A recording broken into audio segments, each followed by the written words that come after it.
গ্রহণ করছেন। দিন গ্রহণ করার সাথে সাথে দিন যা বলেছে, শরীয়তে ইসলামী আমাকে যা বলেছে, মুহাম্মদুর রাসূলুল্লাহ সাল্লাল্লাহু আলাইহি ওয়াসাল্লাম আমার রাহবার, আমার আইকন, আমার আইডল আমাকে যেই পথ প্রদর্শন করেছেন, যেই দিক নির্দেশনা দিয়েছে, সেই অনুযায়ী তারা জীবনযাপন করেছে। এই রাসূলুল্লাহ সাল্লাল্লাহু আলাইহি ওয়াসাল্লামকে আইডল মানার কারণে, নিজের জীবনের আইকন মেনে নেওয়ার কারণে সফলতার মুখ তারা দেখেছেন, শ্রেষ্ঠ মানুষে রূপান্তরিত হয়েছেন। ওই জাহিলি যুগের থেকেও, ওই জাহিলিয়াত থেকে বের হয়ে এক আল্লাহর উপরে বিশ্বাস স্থাপন করার কারণে নবী আরবি মুহাম্মদুর রাসূলুল্লাহ সাল্লাল্লাহু আলাইহি ওয়াসাল্লামের মত অনুযায়ী চলার কারণে, তার দেখানো পথে চলার কারণে আল্লাহ তাদেরকে শ্রেষ্ঠ মানুষ রূপে রূপান্তর করেছেন, ঘোষণা দিয়েছেন ওয়ালাকাদ কাররামনা বানি আদম। আর আল্লাহ ঘোষণা দিয়ে দিয়েছেন রাদিয়াল্লাহু আনহুম ওয়া রাদু আন, তারাও আমার প্রতি সন্তুষ্ট, আমিও তাদের প্রতি সন্তুষ্ট। দোস্ত, শুধুমাত্র ইসলাম গ্রহণ করেছেন এতটুকুর মধ্যেই তারা ক্ষান্ত ছিলেন না, আরও সামনে অগ্রসর হয়েছে, আরও সামনে অগ্রসর হয়েছে। ইসলামের খেদমত করেছে। রাসূলুল্লাহ সাল্লাল্লাহু আলাইহি ওয়াসাল্লামের চাচা আবু তালেব ইসলামের পক্ষে কথা বলেছে, ইসলামকে আগলিয়ে রেখেছেন। নিজ বাতিজা মুহাম্মদ যখন এতিম হয়ে গিয়েছে, নিজ দায়িত্বে লালন পালন করেছে। বহির্বিশ্বের অথবা গোত্রীয় অথবা দেশীয় যত ষড়যন্ত্র ছিল, যত মোকাবেলা,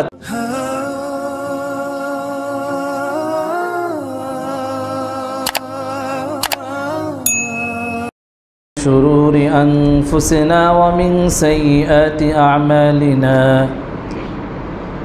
من يهد الله فلا مضل له ومن يضلله فلا هادي له ونشهد أن لا إله إلا الله وحده لا شريك له ونشهد أن سيدنا وسندنا وحبيبنا ومولانا محمدا عبده ورسوله صلى الله تعالى عليه وعلى آله وأصحابه وبارك وسلم تسليما كثيرا أما بعد فقد قال الله تعالى في كلامه المجيد والفرقان الحميد أعوذ بالله من الشيطان الرجيم بسم الله الرحمن الرحيم يا أيها الذين آمنوا اتقوا الله وكونوا مع الصادقين وقال تعالى ألا بذكر الله تطمئن القلوب صدق الله العلي العظيم وصدق رسوله النبي الكريم ونحن على ذلك لمن الشاهدين والحمد لله رب العالمين درود شريف پڑھیں اللهم صل على محمد وعلى آل محمد كما صليت على إبراهيم وعلى آل إبراهيم إنك حميد مجيد اللهم بارك على محمد وعلى آل محمد كما باركت على إبراهيم وعلى آل إبراهيم إنك حميد مجيد الحمد لله আল্লাহ তাআলা দরবারে লাখো কোটি শুকর সুজুদ।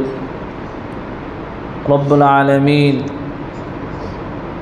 পবিত্র জিলহজ মাসের তৃতীয় জুমায় জুমার নামাজ আদায়ের লক্ষ্যে মসজিদে এসে কিছু কথা বলার আর শোনার তৌফিক দান করেছেন। শুকরিয়া আদায় করে আলহামদুলিল্লাহ।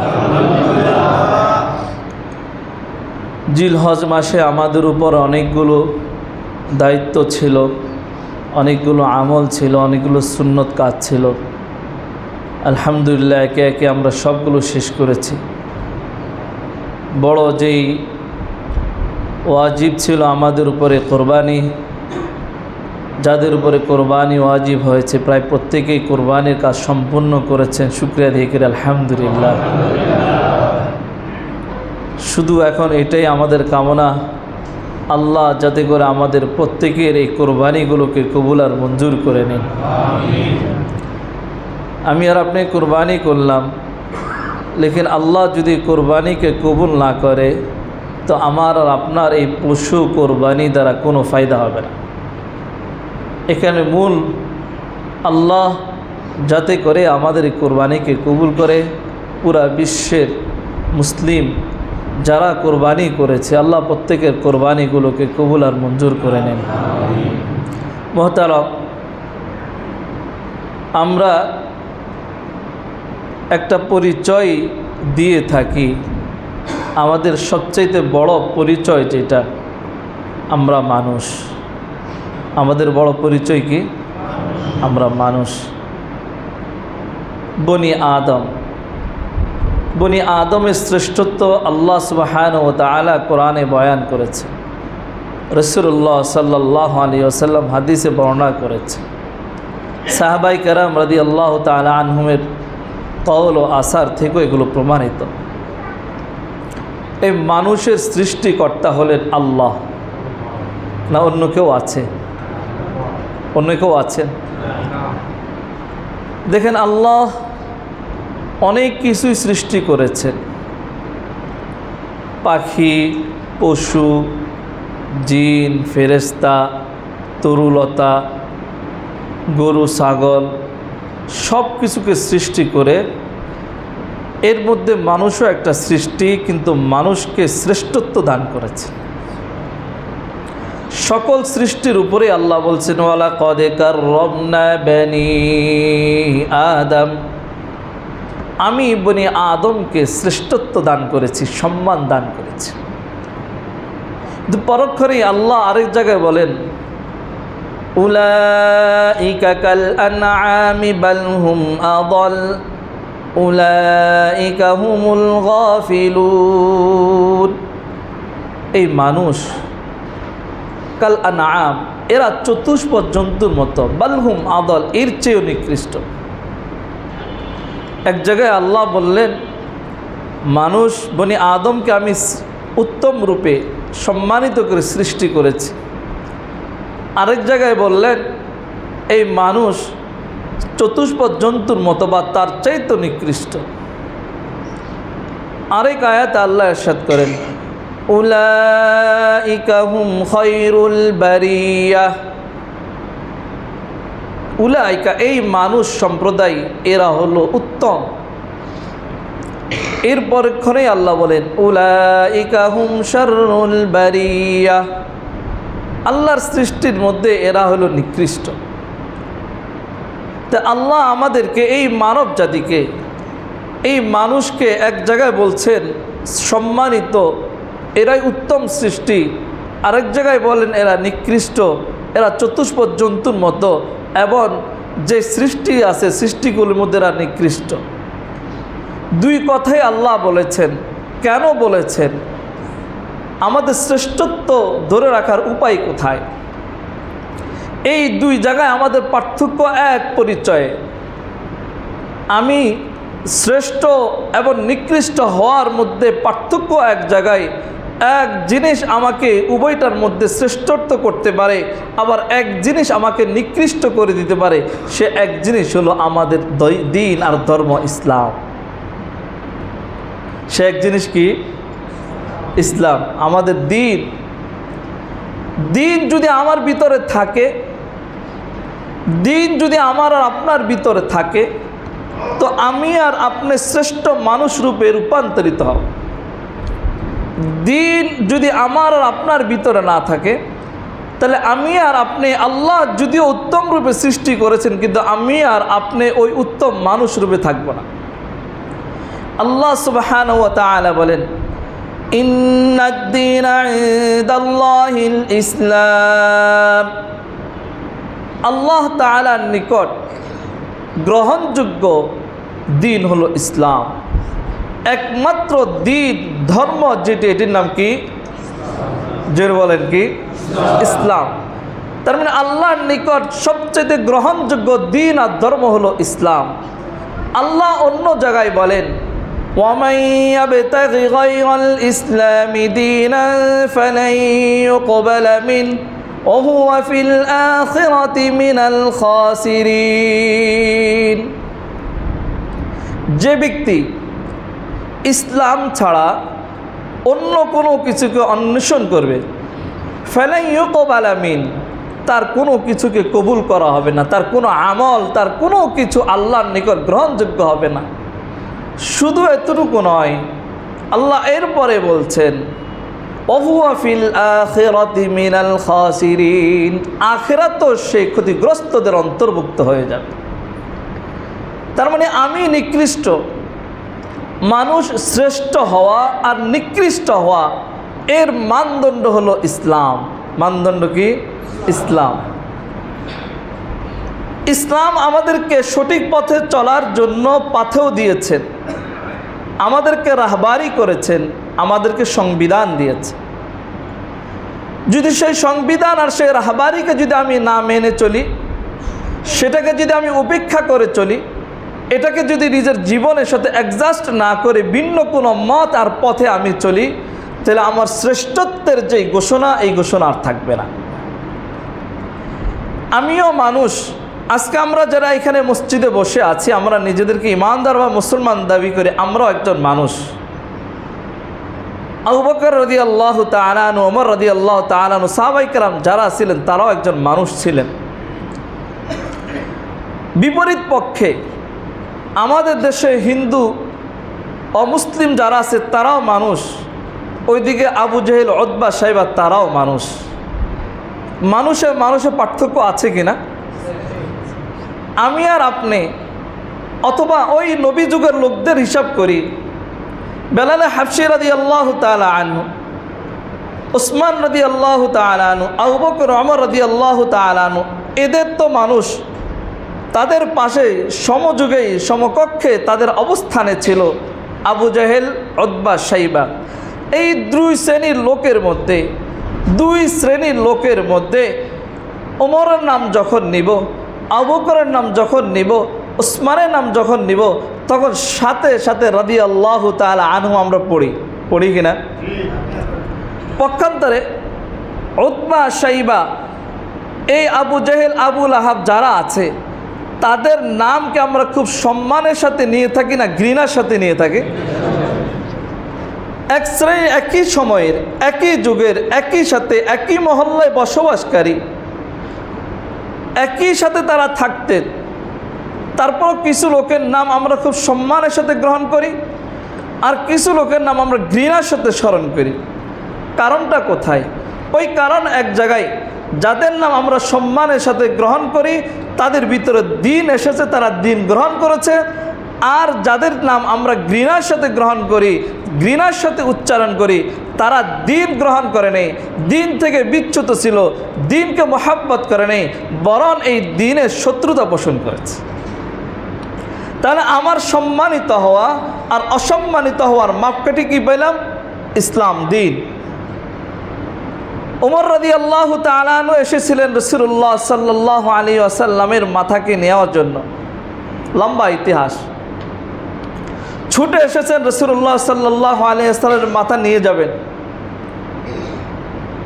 ওইদিকে আবু জেহেল রাসূলুল্লাহ সাল্লাল্লাহু আলাইহি ওয়াসাল্লাম সিজদায় যাওয়ার পরে রসুলের মাথার উপরে ওই উটের যে বুড়ি ছিল, যে ময়লাগুলো ছিল, এগুলো রসুলের মাথার উপরে চাপিয়ে দিয়েছে। দেখেন, আবু জেহেল অপরাধ করেছে, সে রসুলের মাথার উপরে ওই নাপাক জিনিস রসুলের মাথার উপর চাপিয়ে দিয়েছে যাতে করে রসুল ওই সেজদা থেকে উঠতে না পারে। আর এদিকে ওমর রাদিয়াল্লাহু তাআলা গেছেন রসুলের মাথা নিতে। দুজনই তো অপরাধ করেছেন, কিন্তু দুই অপরাধের মধ্যে পার্থক্য আছে। দুইজনের জন্য কিন্তু আল্লাহ রসুল দোয়া করেছিলেন, আল্লাহুম্মা আইজিল ইসলাম আবি জাহাল ও ওমর ইবনুল খাত্তাব। রসুল দুইজনের জন্য দোয়া করেছিলেন, কিন্তু আবু জাহলের জন্য দোয়া কবুল হয় নাই, ওমরের জন্য দোয়া কবুল হয়েছে। বলে এই দুইজনেই অপরাধী ছিলেন, কিন্তু আল্লাহ দ্বীনের এই নূর, দ্বীনের এই ফেজা, দ্বীনের এই আলো আল্লাহ ওমরের অন্তরে ঢেলে দিয়েছেন। এখানে ওমর তরবারি নিয়ে ছুটেও সেখানে গিয়ে নতশির হয়ে রসুলের সামনে বায়াত গ্রহণ করে ইসলাম গ্রহণ করেছেন, আর পুরা পৃথিবীর ভিতরে শ্রেষ্ঠ মানুষের রূপান্তর হয়েছে। পক্ষান্তরে আবু জাহেল, তার জন্য দোয়া হয়েছে, লেকিন তার ভিতরে ওই সালাহিয়াত ছিল না, ওই যোগ্যতা ছিল না। এই দোয়া তার পক্ষে কবুল হওয়ার জন্য তার তেমন কিছু ছিল না। গাদ্দার ছিলেন, তার ভিতরে আদব ছিল না। ওমরের ভিতরে আদব ছিল, এই কারণে বেলাইনে থাকলো আল্লাহ তাআলা তার ভিতরে হেদায়েতের নূর ঢেলে দিয়েছে। এখানে মুহতারাম, ইসলাম ধর্ম, দিন যার ভিতরে থাকবে, দিন যার ভিতরে আসবে, আল্লাহ তাকে সম্মানিত করে দিবে। দিন আসবে না তো আল্লাহ তাকে সম্মানিত করবে না। বেলাল হাবশী রাদিয়াল্লাহু তাআলা আনহু একজন কুৎসিত লোক ছিলেন, কালো লোক ছিলেন, কিন্তু আল্লাহ তার মাকাম, তার সম্মান এত বাড়িয়ে দিয়েছেন। রাসূলুল্লাহ সাল্লাল্লাহু আলাইহি ওয়াসাল্লাম বলেন, আমি যখন মেরাজের সফরে ছিলাম, ওই জান্নাতে গিয়েও বেলালের আজানের শব্দ শুনেছি। কিসের বরকতে ভাই? কোরআন আর ইসলামের বরকতে, সাহাবাদের বরকতে। বেলাল হাবশী রাদিয়াল্লাহু তাআলা আনহু যখন ইসলাম ধর্ম গ্রহণ করে, বেলাল হাবশী ইসলাম ধর্ম গ্রহণ করে, ওই উতবা এর গোলাম ছিল, তাকে বলেছিল তুমি ধর্ম ত্যাগ করো, যদি ধর্ম ত্যাগ না করো তোমাকে কঠিন থেকে কঠিন শাস্তি দেওয়া হবে। উমাইয়া ইবনে খালফের গোলাম ছিল।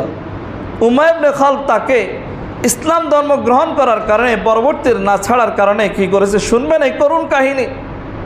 আজ তো আমরা সহজে ইসলাম পেয়ে গিয়েছি। উমাইয়া ইবনে খালফ সহ বেলাল রাদিয়াল্লাহু তাআলা আনহু এর বুকের উপরে পাথর রেখে ওই আরবের উত্তপ্ত বালিকা রাশির উপরে তাকে টেনে টেনে পুরো আরবে ঘুরিয়েছে। এই উত্তপ্ত বালু কেমন? যারা হজে উমরায় গিয়েছেন, ওই চিকচিক করে বালু, পুরা মরুভূমির যে গরম, এই যে এখন যে আবহাওয়াটা আমাদের দেশে অবস্থান করছে, আমরা এসির বাহিরে কি অবস্থা আমাদের প্রত্যেকে বুঝতেছি। এই গরমের ভিতরে বালিগুলো কি পরিমাণ উত্তপ্ত হতে পারে, আবার সেটা যদি মরুভূমির বালি হয়, আর আরবের গরম তো আমাদের চাইতে অনেক বেশি। ওইখানের এই গরমের উপর উত্তপ্ত বালুকা রাশির উপরে বেলাল রাদিয়াল্লাহু তাআলা আনহুকে যখন শোয়া পিঠের উপরে পাথর দিয়ে, পেটের উপরে পাথর দিয়ে যখন টানাটানি শুরু করেছে, তখনও বেলাল রাদিয়াল্লাহু তাআলা আনহুর জবানে একটা কথাই জারি ছিল, আহাদ আহাদ আহাদ, আল্লাহ এক, দ্বিতীয় কোনো মাবুদ নেই, আল্লাহ ছাড়া কোনো মাবুদ নেই। যাই কিছু করতে পারে আল্লাহ করতে পারে। আমার জান নিতে পারো, আমার শরীরের উপর নির্যাতন চালাইতে পারো, আমাকে সব কিছু করতে পারো, লেকিন আমি ভিতরে যে ইমানি খোরাক গ্রহণ করেছি, যে ইমানি পাওয়ার আমি ভিতরে নিয়েছি, এটা কোনোদিন তোমরা আমার মন থেকে বের করতে পারবা না। এটা ছিল ইমানি পাওয়া। এটা ছিল আবু বকরের, বেলাল রাদিয়াল্লাহু তাআলার ইমানি পাওয়া। ইমানি কারগুজারি যদি শুনাইতে যায় সাহাবা রাদিয়াল্লাহু তাআলা আনহু, তো আমার আর আপনার ইমান আর তাদের ইমান কোনো দিন সমান করতে পারবো না। এখানে মুহতারাম, তাদের এত সম্মান বাড়ছে ইমানের কারণে, আর ওই দিন গ্রহণ করার কারণে। বলে কি শুধু দিন গ্রহণ করে যারা যার অবস্থানে ছিলেন এতটুকু না, ওই দিন গ্রহণ করছেন, দিন গ্রহণ করার সাথে সাথে দিন যা বলেছে, শরীয়তে ইসলামী আমাকে যা বলেছে, মুহাম্মদুর রাসূলুল্লাহ সাল্লাল্লাহু আলাইহি ওয়াসাল্লাম আমার রাহবার, আমার আইকন, আমার আইডল, আমার আইডল আমাকে যেই পথ প্রদর্শন করেছেন, যেই দিক নির্দেশনা দিয়েছে, সেই অনুযায়ী তারা জীবনযাপন করেছে। এই রাসূলুল্লাহ সাল্লাল্লাহু আলাইহি ওয়াসাল্লামকে আইডল মানার কারণে, নিজের জীবনের আইকন মেনে নেওয়ার কারণে সফলতার মুখ তারা দেখেছেন, শ্রেষ্ঠ মানুষে রূপান্তরিত হয়েছেন।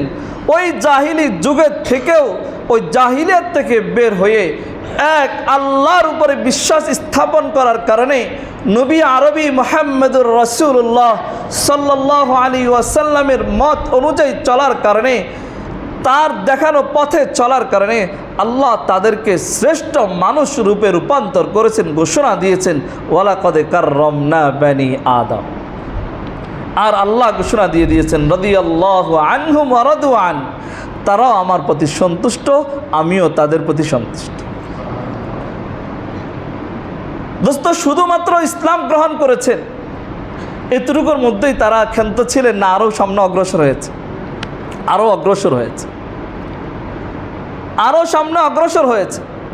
ইসলামের খেদমত করেছে রাসূলুল্লাহ সাল্লাল্লাহু আলাইহি ওয়াসাল্লামের চাচা আবু তালেব, ইসলামের পক্ষে কথা বলেছে, ইসলামকে আগলিয়ে রেখেছেন। নিজ বাতিজা মুহাম্মদ যখন এতিম হয়ে গিয়েছে, নিজ দায়িত্বে লালন পালন করেছে। বহির্বিশ্বের অথবা গোত্রীয় অথবা দেশীয় যত ষড়যন্ত্র ছিল, যত মোকাবেলা ছিল, সব কিছু আবু তালেব করেছে। লেকিন আবু তালেব এত কিছু করার পরেও সে মুসলমান হতে পারে নাই। কেন?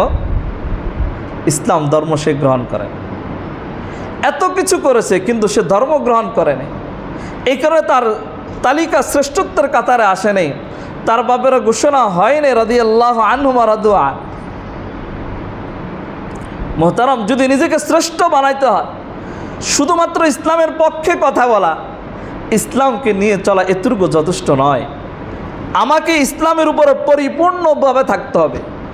এখানে আল্লাহ সুবহানাহু ওয়া তাআলা ইরশাদ করেন, ইয়া আইয়ুহাল্লাযীনা আমানু উদখুলু ফিস-সিলমি কাফা, হে ঈমানদারগণ, উদখুলু ফিস-সিলমি কাফা, তোমরা ইসলামের মধ্যে পরিপূর্ণভাবে প্রবেশ করো, পরিপূর্ণভাবে ইসলামের মধ্যে প্রবেশ করো। পরিপূর্ণের মানে কি? পরিপূর্ণর অর্থ এটাই, আমার জীবনের সূচনা থেকে যদি আমি 24 ঘন্টার হিসাব করি, আমার সকালে ঘুম থেকে জাগ্রত হওয়া থেকে নিয়ে পরবর্তীতে রাত্রে আবার ঘুমে যাওয়া পর্যন্ত আমার যে সময় 24 ঘন্টা সময় আছে, পুরা সময়টাকে আল্লাহর হেফাজতে দিয়ে দেওয়া এবং আল্লাহ যেইভাবে বলেছেন, রসুল যেই তরিকায় আমাকে চলতে বলেছেন, যদি ওই তরিকায় চলতে পারি, ওইভাবে চলতে পারি, তাহলে আমার ফিস-সিলমি কাফা পরিপূর্ণভাবে ইসলামে প্রবেশ করাটার শামিল হবে, নতুবা আমার পরিপূর্ণ ইসলামে প্রবেশ করা শামিল হবে না। আজকে তো আমরা ইসলামের দুই একটা রোকন মানি, দুই একটা কথা মানি, আর নিজেকে বড় ইমানদার মমিন দাবি করি, আর এরপরে বলতে থাকি যে আমি তো এত কিছু করি, আল্লাহ আমার প্রতি তাকায় না কেন? দোস্ত, আমরা তেমন কিছু করি না। সকালে আমার ঘুম থেকে ওঠার পর আমার জন্য যে সুন্নাহ রাসূল রেখে গিয়েছেন, ঘুম থেকে ওঠার পরে ঘুমের দোয়া পড়া, এই সুন্নাহর উপরে আমি আমল করি কিনা? ঘুম থেকে ওঠার পরে আমার উপরে দায়িত্ব ছিল সকালে ফজরের নামাজ আদায় করা, এই ফরজ নামাজটুকু আমি আদায় করি কিনা? ফরজ নামাজের পরে আমি যখন আমার পেশায় চলে যাব, আমার পেশায় যাওয়ার ক্ষেত্রে আমার সুন্নত তরিকা ছিল, আমি যে কাজটা শুরু করব বিসমিল্লাহ বলে শুরু করব, এই কাজটা আমি করি কিনা? আমার পেশা ছিল আমি হালাল পন্থায় ইনকাম করব, আমি দিন মজুরি দিব, তো সেখানেও কাউকে ঠকাবো না। আমি ব্যবসা করব, সেখানেও কাউকে ঠকাবো না। আমি অফিস আদালতে চাকরি করব, সেখানেও কাউকে কোনো খোঁচা দিয়ে কারো কাছ থেকে অবৈধভাবে সম্পদ কামাবো না। এটা ছিল আমার সুন্নত তরিকা, এটা ছিল আমার ইসলাম। কিন্তু আমি আমার এই সবগুলো পয়েন্টে পয়েন্টে পয়েন্টে পয়েন্টে আমি আমার ইসলামকে ছেড়ে দিচ্ছি, শুধুমাত্র ইসলামকে নিয়ে আসছি, 5 ওয়াক্ত নামাজ পড়বো, দাড়ি রাখবো, টুপি রাখবো, এর ভিতরে সীমাবদ্ধ করে ফেলেছি। না, এতটুকুর মধ্যে ইসলাম নয়। ইসলাম আপনার পরিপূর্ণ জীবনের শুরু থেকে নিয়ে শেষ পর্যন্ত আপনি কিভাবে চলবেন, 24টা ঘন্টা কিভাবে চালাবেন, এটার নাম হলো ইসলাম। শুধু 5 ওয়াক্ত নামাজ মসজিদে এসে পড়লাম, দাড়ি টুপি রেখে দিলাম, এতটুকুর ভিতরে ইসলাম সীমাবদ্ধ নয়। এখানে মোহতারাম, আমাকে ইসলামের ভিতরে প্রবেশ করতে হলে আমি পরিপূর্ণভাবে প্রবেশ করতে পারব, তাহলে আমি শ্রেষ্ঠ রূপে, শ্রেষ্ঠ মানুষ, আল্লাহ যে ঘোষণা দিয়েছেন শ্রেষ্ঠ মানুষের ওই শ্রেষ্ঠত্বের অধিকারী আমি হব। যদি এর বিপরীতে হয়, যদি আমার চালচলন ইসলাম যেভাবে বলেছে এইভাবে না হয়, তাহলে আমি নিকৃষ্ট মানুষের রূপান্তর হবে। এখানে আল্লাহ সুবহানাহু ওয়া তাআলা ইরশাদ করেন, ওয়ালাকাদ যারানা লিজাহান্নামা কাসীরাম মিনাল জিন্নি ওয়াল ইনস লাহুম কুলুবুন লা ইয়াফকাহুনা বিহা ওয়া লাহুম আ'য়ুনুন লা ইউবসিরুনা বিহা ওয়া লাহুম আযানুন লা ইয়াসমাউনা বিহা উলাইকা কাল আনআম। আল্লাহ বলেন, লাহুম কুলুবুন লা ইয়াফকাহুনা বিহা, এই মানুষ এদেরকে আমি অন্তর দিয়েছি, কলব দিয়েছি, লা ইয়াফকাহুনা বিহা, লেকিন তারা আমার দ্বীন আর ইসলামকে বোঝার চেষ্টা করে নেই। ওয়া লাহুম আ'য়ুনুন লা ইউবসিরুনা বিহা, আমি তাদেরকে চক্ষু দিয়েছি, চোখ দ্বারা দেখার শক্তি তাদেরকে আমি দিয়েছি, লেকিন লা ইউবসিরুনা বিহা, তারা চোখ দ্বারা সত্যটা বুঝে নাই, চোখ দ্বারা সত্যটা দেখে নাই, চোখ দ্বারা সত্যের দিকে তাকায় নাই, চোখ দ্বারা সব যেদিকে হয় এদিকে তাকায় নাই। ওয়া লাহুম আযানুন লা ইয়াসমাউনা বিহা, আমি তাদেরকে শোনার জন্য কান দিয়েছি, আদান কান দিয়েছি, লা ইয়াসমাউনা বিহা, লেকিন তারা শুনে নেই। শুনে নেই বলতে হকের আওয়াজ তারা শুনে নেই, হকের কথা তারা শুনে নেই, হকের পথে চলে নেই। এই যে তাদের অবস্থা।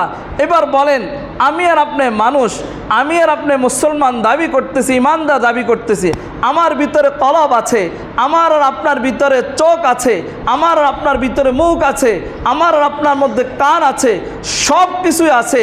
এত কিছু আল্লাহ দেওয়ার পরেও আমার কাছ থেকে আমার জবান দিয়ে কি করে মিথ্যা কথা বের হয়, আমার কলমের খোসায় কিভাবে সুদের পক্ষে সাক্ষী লেখা হয়, আমার জবান দ্বারা আরেকজনের উপরে মিথ্যা অপবাদ কিভাবে দেওয়া হয়, আমার চোখ দেখো আমার চোখ কি করে অবৈধ নারীর দিকে তাকায়, আমার পাও কিভাবে আরেকজন গুনাহগারের দিকে আমার পাও অগ্রসর হয়, আমার পাও কিভাবে সিনেমার দিকে অগ্রসর হয়, আমার হাত কিভাবে পর্নোগ্রাফি সহ বিভিন্ন গেমস, বিভিন্ন গুনার জিনিসের দিকে আমার আঙ্গুল কিভাবে অগ্রসর হয়। যদি এগুলো নিজেকে প্রশ্ন করতে পারি, এগুলো যদি ঠিক থাকে, তাহলে আমি আর আপনি হয়তো শ্রেষ্ঠ মানুষের রূপান্তর হব। এই প্রশ্নগুলো জবাব যদি আমার আপনার কাছে না থাকে, আমার আর আপনার যদি নাক কান চোখ এগুলো যদি স্থান অনুযায়ী যথাস্থানে যদি ব্যবহার না হয়, তাহলে আমি আর আপনি পরবর্তীতে আল্লাহ যে হুঁশিয়ারি বলেছেন, উলাইকা কাল আনআম, এরাই হলো ওই সমস্ত পশুদের মতো। যদি এগুলো আমার আর আপনার ঠিক না হয়, তাহলে আমি আর আপনি পশুর মতো। শুধু এতটুকু নয়, বালহুম আদাল, এর চাইতে নিকৃষ্ট।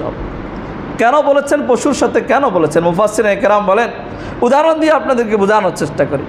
একটা গরু, একটা ছাগল, একটা মহিষ, যখন আপনি তাকে একজনের ক্ষেতের মাঝখান দিয়ে নিয়ে যাবেন, দেশ গ্রামে যারা গরু নিয়ে কখনো হাঁটাচলা করছেন দেখেছেন, যখন আল বলে, যদি আপনি আইলের মাঝখান দিয়ে নেন, এই গরু ডানে বামে কার ক্ষেত, তার জন্য খাওয়া বৈধ কি অবৈধ সে কিছু বুঝে? তার মন চাইছে তো সে কি করে, এদিকে ঝুপ দেয়, আবার লাঠি দিয়ে যখন বাড়ি দেয় একটু সোজা আবার এদিকে ঝুপ দেয়, কারণ সে জানে না এটা তার মালিকের কিনা, এটা তার জন্য খাওয়া বৈধ কিনা, এটা তার জানা নেই। না জানা থাকার কারণে তার খেতে মন চেয়েছে বা সে খাওয়া শুরু করেছে। ঠিক আমি আর আপনি মানুষ ওই পশুর মতো, যদি আমি আর আপনি কোনটা আমার জন্য হালাল কোনটা আমার জন্য হারাম, এতটুকু যদি বুদ্ধি আমার কাছে না থাকে, এতটুকু পার্থক্য যদি আমি করতে না পারি, কোনটা হালাল কোনটা হারাম, এই খোঁচা দেওয়া, এই সিগনেচার করা, এই স্বাক্ষর করা, এর ব্যাপারে আমাকে আদালতে কথা বলা আমার জন্য বৈধ কি বৈধ না, এতটুকু যদি আমি না করতে পারি, এতটুকু যদি আমি না শিখি, আমার আর ওই গরু ছাগলের মধ্যে পার্থক্যটা কোথায় থাকলো? আছে কোনো পার্থক্য? আছে কোনো পার্থক্য? একটু জোরে বলেন, আছে? কষ্ট পাচ্ছেন মনে হয়।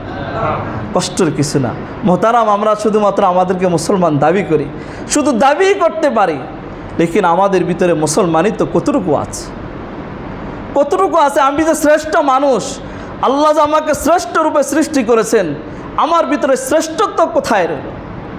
আমার ভিতরে শ্রেষ্ঠত্ব কোথায় রইল? আমি কি পেরেছি? আজ আমি কার তালে পড়ি, কার প্ররোচনায় পড়ি?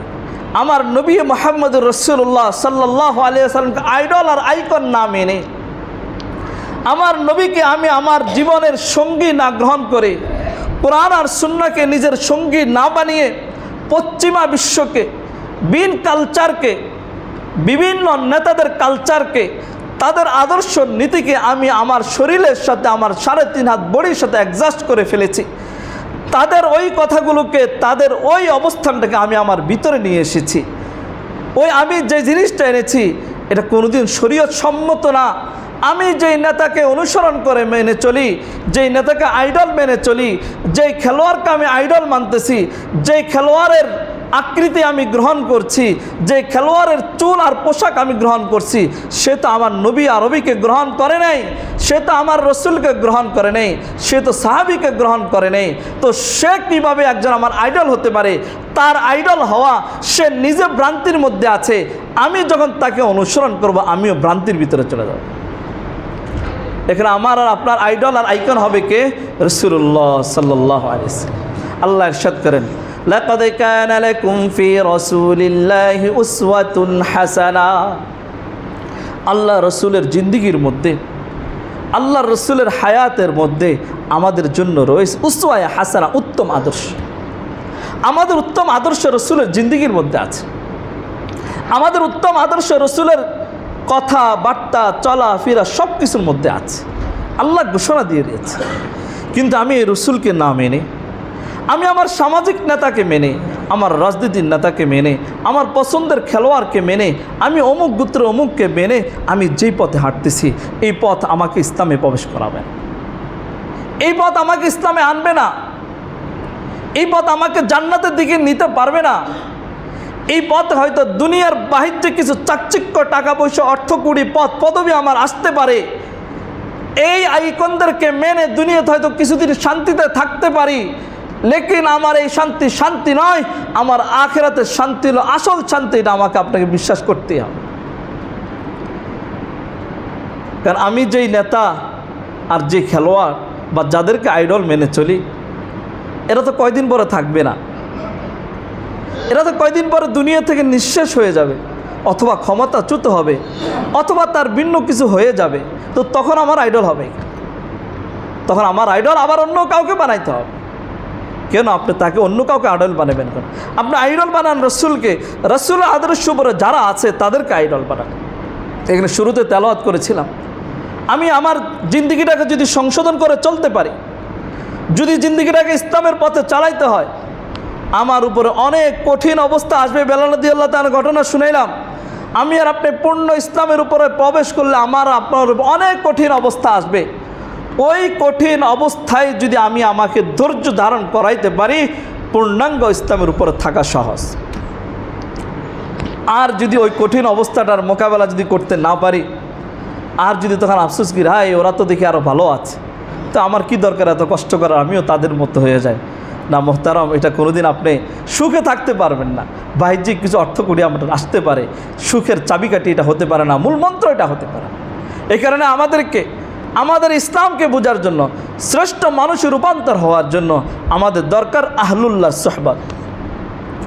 ইয়া আইয়ুহাল্লাযীনা আমানুত্তাকুল্লাহ, আল্লাহ বলছেন, হে ঈমানদারগণ, ইত্তাকুল্লাহ, আল্লাহকে ভয় করো, ওয়া কুনু মা'আস সাদিকিন, এবং সত্যবাদী সাদেক যারা তাদের সঙ্গী হয়ে যাও, সত্যবাদী যারা তাদের সঙ্গী হয়ে যাও।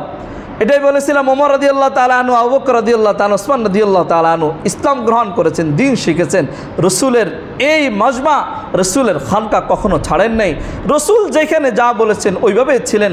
আবু হুরায়রা রাদিয়াল্লাহু তাআলা আনহু যত হাদিস রসুল থেকে বর্ণনা হয়েছে, সবচাইতে বেশি হাদিস বর্ণনা করেছেন আবু হুরায়রা রাদিয়াল্লাহু তাআলা আনহু। তার শ্রেষ্ঠত্ব সাহাবায়ে কেরামের মধ্যে, তার শ্রেষ্ঠত্ব হাদিসের ক্ষেত্রে, হাদিস বর্ণনার ক্ষেত্রে সবচাইতে বেশি। কারণ তিনি রসুলের দরবার থেকে কখনো উঠেন নাই, কখনো রসুলের দরবার ছেড়ে যান নাই। ক্ষুধার তাড়নায় অবস্থা এমন হয়েছে, ওই আমাদের দেশে বলে মির্গি রোগ, মির্গি রোগ হলে মানুষের শরীরে কম্পন আসে না, জুতা দিয়ে বাড়ি দিলে ঠিক হয়ে যায়। আবু হুরায়রা রাদিয়াল্লাহু তাআলা আনহুর শরীরে এমন কম্পন আসতো, ক্ষুধায় পড়ে কাঁপাইতে থাকতেন। তখন হয়তো অনেকে মনে করতো তার মির্গি রোগ হয়েছে, জুতা দিয়ে তাকে হয়তো নাকে গ্রান নাই তো মারতো। রসুল বললেন, না, মির্গি রোগ নয়, ক্ষুধায় সে এমন করতেছে কেন ক্ষুধা আসছে? উনি চিন্তা করেছেন, আবু রাদিয়াল্লাহু তাআলা চিন্তা করেছেন, আমি যদি এখন খাওয়ার জন্য রাসূলের এই মজমা থেকে উঠে যাই তো রাসূল কোন হাদিস বলবেন, কোন কথা বলবেন সেটা থেকে আমি মাহরুম থাকব। এই কারণে তিনি ওই হাদিস সংরক্ষণ করার থেকে, হাদিস থেকে যাতে করে বিচ্যুত না হয়, রাসূলের সোহবত থেকে যাতে করে দূরে না যায়, এখানে খানার প্রতিও তার মুহতাজ ছিল। এখানে আজকে তাকে এত সম্মান করে দিয়েছেন আল্লাহ। এখানে মোহতারাম, আহলুল্লাহর সোহবত, একজন আল্লাহ ওয়ালার সোহবত যদি ইখতিয়ার করতে পারি, একজন বুজুর্গের সোহবতে যদি থাকতে পারি, আমি যে শ্রেষ্ঠ মানুষ, এই শ্রেষ্ঠত্ব আমার বুঝে আসবে। আল্লাহ সুবহানাহু ওয়া তাআলা আরেক আয়াতে ইরশাদ করেন, ওয়ারকাউ মা'আর রাকিঈন, ওয়ারকাউ মা'আর রাকিঈন, তোমরা রুকু করো রুকুকারীদের সাথে। রুকুকারীদের সাথে কেন করব? এটার একটা সহজ উদাহরণ বুঝাই। আমরা এখানে সবাই নামাজ পড়তে আসছি না? আপনি একা একা নামাজ পড়বেন, জামাতের সাথে নামাজ পড়বেন, নামাজের মধ্যে তারতম্য হবে কি না? একা একা যখন নামাজ পড়া হয় স্বাভাবিক, যত দ্রুত পারা যায় রুকু সিজদা ঠুসঠাস করে মায়েরা শেষ করা। কিন্তু জামাতের সাথে যখন করা হয় একটু ধীরস্থিরতার সাথে নামাজটা আদায় করা হয়। তার মানে আপনি যে নামাজ পড়বেন, আপনি যে রুকু করবেন, এইটাও জামাতের সাথে করেন, কোন একজন আহলুল্লাহর সাথে করেন, একজন ভালো লোক যে নামাজি তার সাথে দাঁড়িয়ে আপনি রুকু করেন, দেখবেন আপনার রুকুও সোজা হয়ে গেছে। আপনি তার সাথে সেজদা করেন, আপনার সেজদাও সোজা হয়ে গেছে। আপনি ওই আহলুল্লাহর সোহবতে বসেন, ওই আহলে ইলমের সোহবতে বসেন, আল্লাহ ওয়ালাদের সোহবতে বসেন, দেখবেন আপনার মুখ থেকে গীবত শিকায়েত আসবে না, আপনার থেকে চুরি ডাকাতি আসবে না, আপনার কাছ থেকে কোনো জুলুম আসবে না। কিন্তু আপনি যখন আহলুল্লাহর সোহবত ছাইরা গয়রুল্লাহর সোহবতে চলে যাবেন, জাহেলদের সোহবতে চলে যাবেন, অন্য লোকদের সাথে চলাফেরা শুরু করে দিবেন, তখন আপনার ভিতরে চলে আসবে অন্যদের হিসাব, ওই হায়াওয়ানিয়াত, তাদের ভিতরে যে নাপাকি আছে এগুলো আপনার ভিতরে চলে আসবে। আজকে আমাদের অবস্থা এটাই, আমরা আল্লাহ ওয়ালাদের সোহবত ছেড়ে দিয়ে আজকে মানুষের পিছনে দৌড়াচ্ছি। তো যারা রাজনীতি করে রাজনীতির পিছনে দৌড়াচ্ছে, যারা টাকা পয়সা ইনকামের পথে, তারা এই পথে এটাকেই তারা ভালো মনে করতে। তো এদের মানুষ থিওরি নেই, এ লোক এত টাকা কামাইলো কেমনে, তার কাছ থেকে থিওরি নেবে কীভাবে আমাকে টাকা কামানো যায়, নেই কি না? কথা নেই কি না? থিওরি নেই যে কীভাবে টাকা ইনকাম করতে পারি, ব্যবসা কোনটাই আমার লাভ হবে। কিন্তু এই থিওরিটা কেউ নাই না ভাই, আমার জান্নাতটা কীভাবে সজ্জিত হতে পারে, আমার আখিরাত কীভাবে সজ্জিত হতে পারে, আমার জীবনটা কীভাবে ধন্য হতে পারে, এই থিওরিটা কেউ কারো কাছ থেকে নেয় না। সবাই দুনিয়াতে কিভাবে আমি এস্টাবলিশ হতে পারি, দুনিয়া আমার কিভাবে সজ্জিত হতে পারে, দুনিয়া কিভাবে আমার সুন্দর হতে পারে, আমি কিভাবে হাঁটলে কিভাবে চললে আমি আগামীতে এখানে ইলেকশনটা করতে পারবো, আগামীতে আমি এই ইউনিয়নের চেয়ারম্যান হতে পারবো, আগামীতে আমি এখানে এই দলের সভাপতি হতে পারবো, কোন পথে চললে, এই থিওরিটা সবাই গ্রহণ করে। লেকিন কোন পথে চললে আমি নবী আরবি সাল্লাল্লাহু আলাইহি ওয়াসাল্লাম পথে চলবো, আমি রাসূলের হাতে হাউজে কাউসারের পানি পান করে জান্নাতে যেতে পারবো, এই পথের জন্য কেউ থিওরি আর এটার জন্য কেউ পরামর্শ চায় না। কারণ আমাদের কাছে দিন ছোট হয়ে গিয়েছে, দিন আমাদের কাছে ছোট হয়ে গেছে। তো দিন তখন আমাদের কাছে দিন যখন ছোট হয়ে গিয়েছে, তখন আমাদের কাছে মানুষের শ্রেষ্ঠত্ব ছোট হয়ে গিয়েছে। আমাদের কাছে একজন মানুষের কাছে আরেকজনের মানুষ আজকে বন্দী হয়ে আছে। একজন মানুষের জীবন আরেকজনের কাছে কোনো কিছুই মনে হয় না। মন চাইছে তো আরেকজনকে, আরেকজন ভাইকে, স্ত্রীকে, যাকে ইচ্ছা বাস একটা ছুরি দিয়ে, একটা স্টিকার দিয়ে যেভাবে হোক তাকে মেরে ফেলতেছে। আর জীবনে কোনো তার কাছে নেই, মূল্য তার কাছে নেই। কারণ আমাদের কাছে তো আমার জিন্দিগির মূল্য আমার কাছে নেই, আমার কাছে আমার ধর্মের মূল্য নাই, তো আরেকজনের জীবনের মূল্য আমার কাছে কিভাবে থাকবে? এখানে আজকে চিন্তায় রাহাজানি যাই কিছু বলেন, ডাকাতি, হামলা মামলা যাই কিছু বলেন, সব কিছুর উৎস একটাই, আমরা আহলুল্লাহ সহবত ছেড়ে দিয়েছি, নিজেদের দিন, নিজেদের শ্রেষ্ঠত্ব এটাকে ভুলে গিয়েছি। ইসলাম আমাকে শ্রেষ্ঠত্ব আর নিকৃষ্ট করতে পারে এটাকে আমরা ভুলে গিয়েছি। এখানে মোহতারাম সবার নিকট সর্বশেষ আরজ গুজার এটা, আমি নিকৃষ্ট হতে পারি, শ্রেষ্ঠত্ব হতে পারি, দুইয়ের মধ্যে পার্থক্য এটাই। আমাকে শ্রেষ্ঠত্ব হওয়ার একটাই মাত্র চাবিকাঠি, সেটা হলো ধর্মকে পরিপূর্ণভাবে পালন করা। নিকৃষ্ট হওয়ার চাবিকাঠি একটাই, সেটা হলো ধর্মকে অবমাননা করে, ধর্মকে পিছনে ফেলে ওই অসভ্য জাতিদের সংস্কৃতিকে গ্রহণ করে চলা, তাহলে আমি নিকৃষ্ট হতে পারবো। লেকিন মানুষের কাছে আমি হয়তো সমাজে বড় হতে পারি, আল্লাহর কাছে আমার শ্রেষ্ঠত্বের কোনো কিছু থাকবে না। হয়তো কাল কিয়ামতে আমার জন্য জান্নাতে যাওয়াও কঠিন হয়ে যাবে।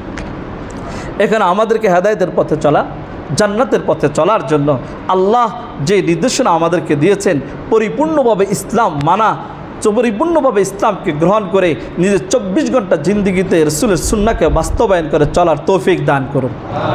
সুবহানাকাল্লাহুম্মা বিহামদিকা আশহাদু আল্লা ইলাহা ইল্লা আনতা আস্তাগফিরুকা ওয়া আতুবু ইলাইক। যারা সুন্নাত পড়েনি সুন্নাত